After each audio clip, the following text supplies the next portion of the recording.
gitna ng Kaohsiung City sa Taiwan, may isang lugar na tila hininga ng kalikasan sa loob ng lungsod.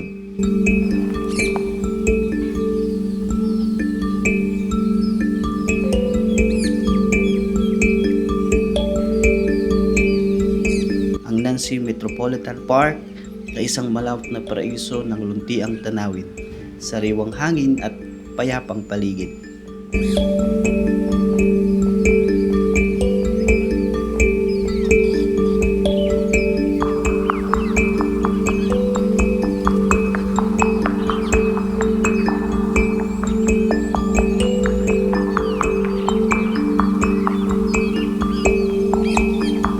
Matatagpuan ito sa Nancy District, isa sa mga pangunahing lungsod sa Kaohsiung na mabilis ang urban development.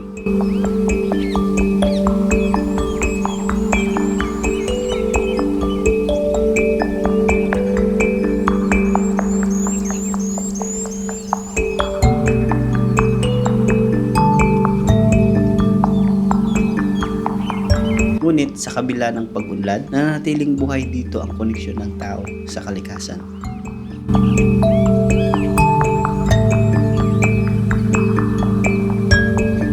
Ito ay may lawak na 67 hectares.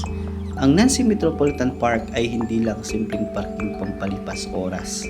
Isa itong eco-friendly urban park.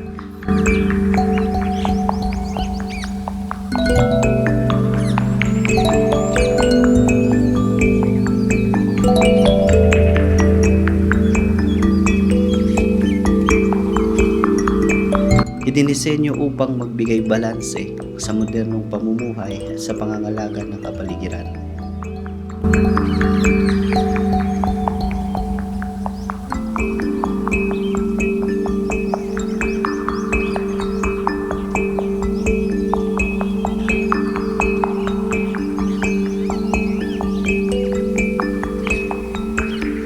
Dito maririnig mo ang kaluskos ng dahon, ang huni ng mga ibon, at ihip ng hangin.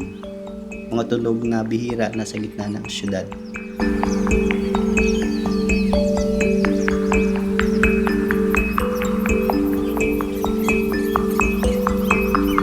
Ang bawat sulok ng parke ay patunay sa pagsisikap ng lungsod na ibalik ang ugnay ng tao sa kalikasan.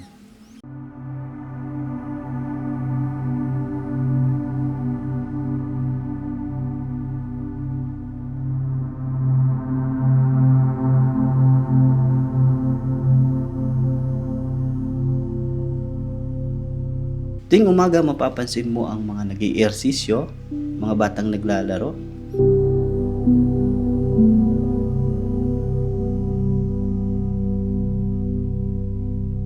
at mga matatandang nagta-tai chi.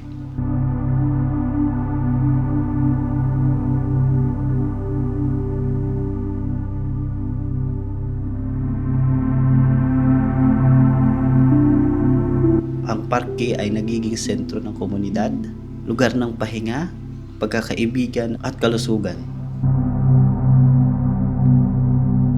Habang lumulubog ang araw, nagiging gintong tanawin ang buong paligid. Ang mga liwanag ng Kaohsiung ay unti-unting sumisilip. Ngunit ang kapayapaan ng Nancy Metropolitan Park ay nananatili.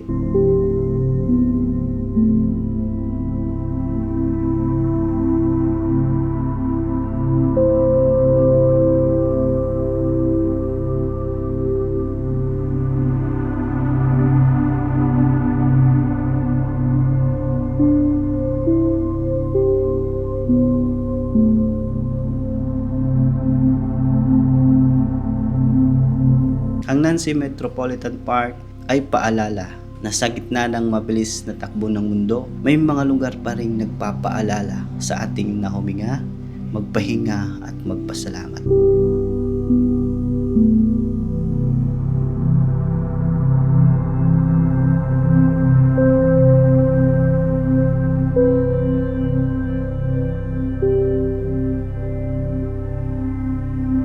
Kung sakaling mapunta ka sa Kaohsiung, huwag palampasin ang lugar na ito. Hindi lang ito parke, ito ay karanasang magpapaalala sa iyo ng tunay na halaga ng kalikasan.